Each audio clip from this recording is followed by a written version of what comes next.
tas ir tāds mīts par to, ka, lai izrakstītu hormonālās kontracepcijas tabletes, piemēram, ka ir obligāti jābūt ginekologa apskatēji.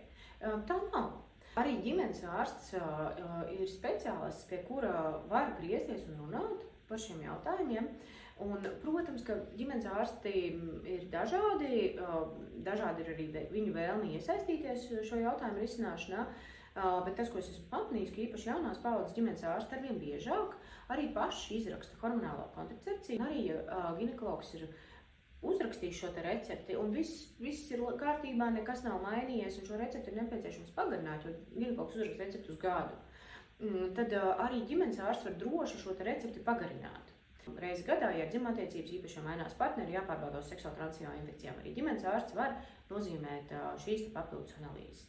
Ja situācija ir mainījusies, parādījusies kādas kroniskas slimības, ir vēlme kontracepciju mainīt, tad gaidām vizītē pie ginekologa.